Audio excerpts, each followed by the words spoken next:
नमस्कार। रेवाड़ी विधायक लक्ष्मण सिंह यादव शुक्रवार को अपने आवास पर पत्रकारों से रूबरू हुए। इस दौरान उन्होंने विधानसभा के मानसून सत्र में रेवाड़ी क्षेत्र की उठाई गई मांगों की विस्तृत जानकारी दी। साथ ही ऐतिहासिक घोषणाओं के लिए मुख्यमंत्री नायब सिंह सैनी का आभार भी जताया। इस अवसर पर विधायक लक्ष्मण सिंह यादव ने क्या कहा, आइए आपको सुनाते हैं। आप हमारे चैनल को लाइक, सब्सक्राइब व शेयर अवश्य करें। धन्यवाद। इसलिए चाय पे चर्चा पे आप सब लोग उपस्थित हुए हो, मैं आपका हार्दिक अभिनंदन और स्वागत करता हूँ सभी साथियों का, क्योंकि आप पूरी रेवाड़ी के बारे में भली भांति परिचित हैं। रेवाड़ी आप सबकी है और सबकी है तो सबकी जिम्मेवारियाँ भी रेवाड़ी के प्रति हैं। इसलिए कोई बहुत बड़े मुद्दे नहीं हैं, लेकिन अभी मानसून सत्र ख़त्म हुआ है और मानसून सत्र के बाद ही आपने देखा कल ही आदरणीय मुख्यमंत्री नायब सैनी जी ने कल एक महत्वपूर्ण घोषणा की है, जो हमारा संकल्प पत्र में वादा था, लाडो लक्ष्मी योजना, तो उसकी कल घोषणा की है। दीनदयाल उपाध्याय जी लाडो लक्ष्मी योजना, और जिसको दीनदयाल जी के जन्म जयंती के अवसर पे 25 तारीख से पूरे हरियाणा प्रदेश में ये लागू हो जाएगी। क्योंकि आपने देखा है कि इसको 3 चरणों में विभाजित इसको किया है। नंबर 1 तो 1 लाख की इनकम वाली बहनों को हम सबसे पहले उनको कवर करेंगे। उसके बाद 1,80,000 की इनकम ग्रुप को, उन बहनों को कवर करेंगे। उसके बाद तीसरा चरण होगा तो 3 लाख तक के आय के सभी बहनों को उसमें कवर करेंगे। तो निरंतर आदरणीय मुख्यमंत्री जी घोषणा जो हमने चुनाव के समय की थी, उन पे लगातार फोकस है। समाज के लिए, हरियाणा वासियों के लिए वेलफेयर का काम निरंतर जारी है। और आपने देखा भी होगा कि सदन में ही मुख्यमंत्री जी ने एक महत्वपूर्ण घोषणा और की थी कि जो शहर में जो 50 गज का प्लॉट जो बीपीएल के लोगों जो सरकारी की तरफ से अलॉट किए जा रहे हैं, उन पर कोई किसी तरह का रेवेन्यू ना स्टाम्प ड्यूटी फ्री होगा। उसी के साथ साथ 100 गज के प्लॉट जो देहात में, ग्रामीण अंचल में है, उनके भी स्टाम्प ड्यूटी फ्री होगी। तो एक महत्वपूर्ण निर्णय रोज़ कोई न कोई आदमी मुख्यमंत्री जी ले रहे हैं। तो मैं चाहता हूँ कि ये आपके माध्यम से ये सब मैसेज आखिरी व्यक्ति तक जाना चाहिए, क्योंकि आपको पता है कि सबसे महत्वपूर्ण मुद्दा हमारा अंतिम व्यक्ति का उदय, यानी अंत्योदय। अंत्योदय तभी है जब हम इन सारे सबको कवर करते हुए आगे निरंतर हरियाणा सरकार बढ़ रही है। और इसी के साथ साथ आपने देखा होगा कि पिछली बार भी बजट सत्र में कुछ चीज़ों पे फोकस रेवाड़ी के लिए डाला गया था। उन सब चीज़ों पे भी बारी बारी से वर्किंग अभी चल रही है। और पिछली बार भी मैं 10 बार मुझे रेवाड़ी विधानसभा और दक्षिणी हरियाणा के मुद्दों पे 10 बार बोलने का अवसर बजट सत्र में मिला। और 35 मांगों पे हमने उस समय भी क्षेत्र की उठाने का काम किया। ठीक उसी तरह से आप देखेंगे इस बार भी 3 दिन तक सदन चला और 3 दिन में 3 बार बोलने का मुझे, चाहे भले ही 3-3 मिनट के लिए मिला हो, लेकिन उन 3-3 मिनट में जो रेवाड़ी की मुख्य समस्याएं थी उन पे फोकस करने का काम किया। जैसे मचानी बैराज में आप देख रहे होंगे सारा शहर का पानी, उधर धारूहेड़ा का गंदा पानी, उधर केमिकल युक्त पानी सारा मचानी बैराज में इकट्ठा हो रहा है। और उसकी वजह से वहाँ के 15 गांव जो है वो डिस्टर्ब हैं, तो उनको भी निजात मिले, इसलिए सरकार का मैं धन्यवाद करता हूँ। उसके लिए इरिगेशन डिपार्टमेंट ने 219 करोड़ की परियोजनाओं को जो है योजना बनाने का जो काम किया है, और आने वाले समय में उसका बजट भी प्रोविजन हो जाएगा, क्योंकि नाबार्ड को वो फाइल हमारी गई है। तो 219 करोड़ रुपए, ताकि ये 15 गांव जो दूषित पानी की वजह से आज जीना दूभर हो रहा है, उसको निजात मिलेगी। ये मैंने 6 महीने पहले भी बजट सत्र में उठाया था और दोबारा से इस मांग को उठाया है। तीसरा एक महत्वपूर्ण मुद्दा ये भी था, अब जैसे हमारी सरकार ने, आपने देखा, बैकवर्ड क्लास को जो था वो क्रीमी लेयर जो 6 से 8 करने का काम किया था, और उसमें ना एग्रीकल्चर इनकम थी ना सैलरी इंक्लूड थी। प्योर और प्योर 8 लाख रुपए क्रीमी लेयर घोषित की थी। और उसी के साथ साथ आपने देखा नगर परिषद, जिला पंचायत और आपके सभी पंचायतों में 8% क्लास ए के लिए और 5% क्लास बी के लिए पिछड़ा वर्ग को पंचायतों में हिस्सेदारी मिली। ये भी हमारी सरकार की घोषणा थी।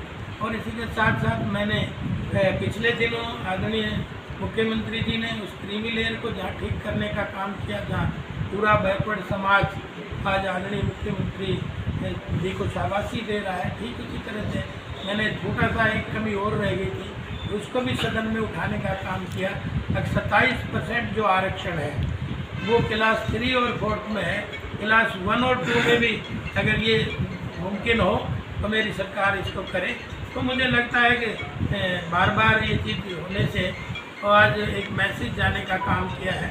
ठीक इसी तरह से आदरणीय मोदी जी ने भी बैकवर्ड आयोग जहाँ गठित किया, वही हमारी सरकार ने प्रदेश में भी आयोग का गठन किया। जैसे अनुसूचित आयोग है, उसी तरह से पिछड़ा आयोग घोषित करने का काम किया।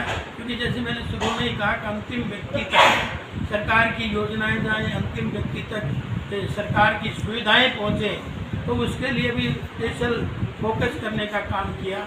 और आपने देखा कि भाई हमने कॉलेज की भी जहाँ तो भी लंबित पड़ा है, अभी हमारी 8 एकड़ ज़मीन जो है 8.5 एकड़ लिसाना में हमारी हो गई है, नक्शा अप्रूवल होने गया है। तो जल्दी हम चाहते हैं भाई जो पेंडिंग था वो भी जल्दी से इसका हो जाए।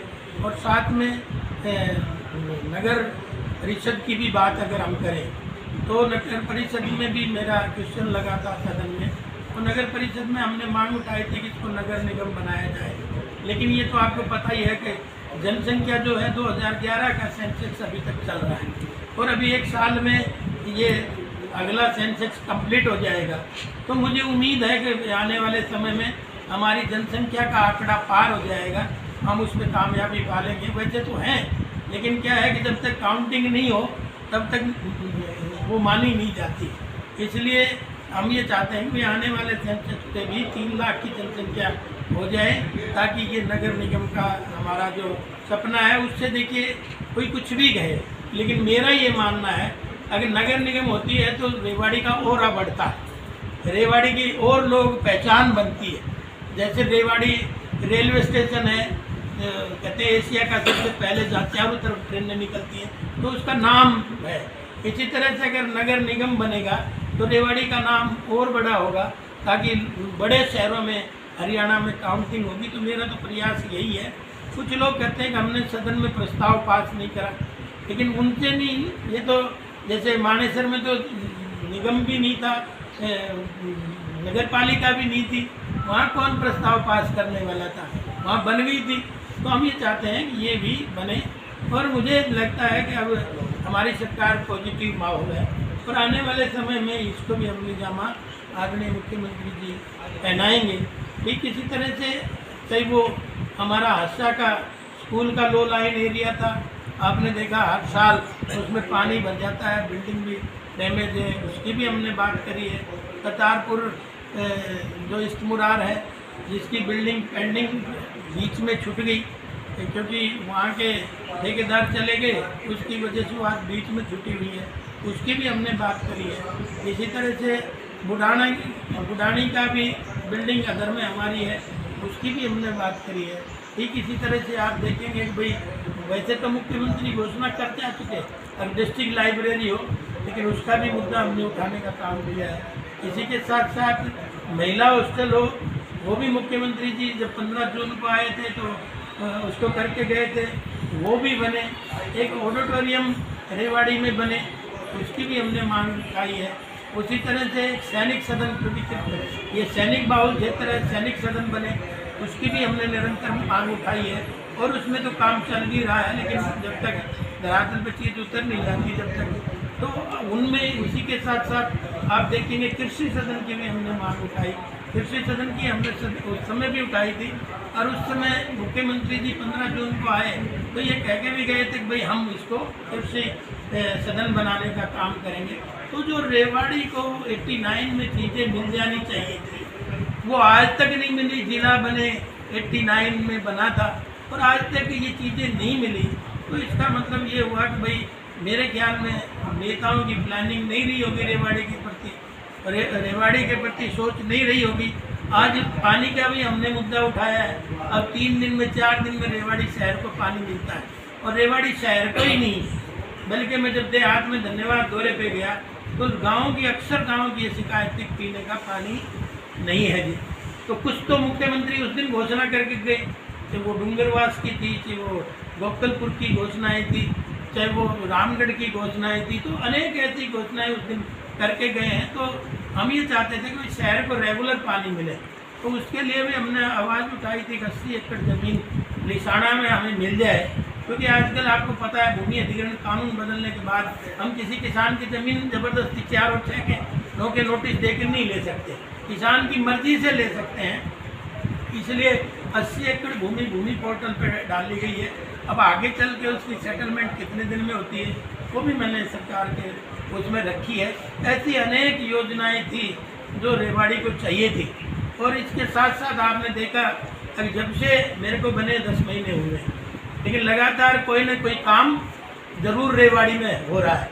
चाहे वो दिवाली के दिन आप लाइटों की बात करें, चाहे सड़कों के गड्ढों की बात करें, और सड़कों की भी मैंने बार बार हैमरिंग करी है। आज शहर की तस्वीर बदलते हुए आपको नज़र आएगी।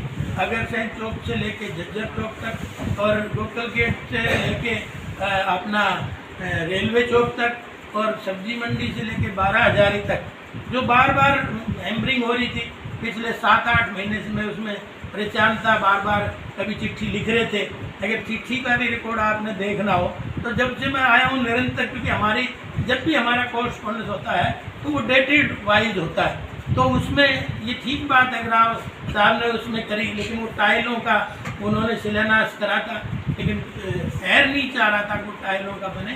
सीसी का उनका डिमांड थी, इसी तरह से ब्रास मार्केट की भी सीसी की डिमांड थी।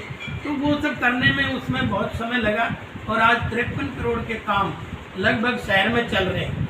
लेकिन मुझे कई बार ये तकलीफ भी होती है कि जो रोडियाँ महीने 2 महीने में निकल जाती है नए रोडों की, तो मैं चाहता हूँ बाज़ार के लोगों से अब ये रोड स्मूथ बने, क्योंकि शहर का रोड बनेगा, अंदर का रोड बनेगा तो सबकी जिम्मेवारी है।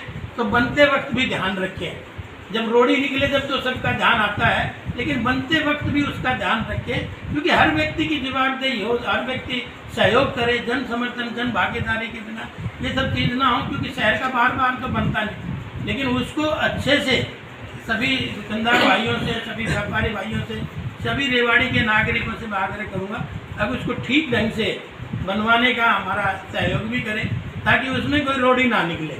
तो इस तरह से ये सब चीज़ें हो रही हैं, उस पर सब पे बारी बारी से फोकस है, और लोगों को उनके पीछे कितने लोगों की मेहनत छुपी होती है काम कराने में, कैसे कैसे काम आगे बढ़ते हैं, लेकिन होड़ लग जाती है होने के बाद।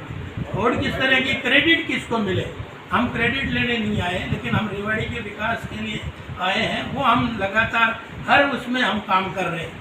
और बाकी आपका कोई चूँकि इधर से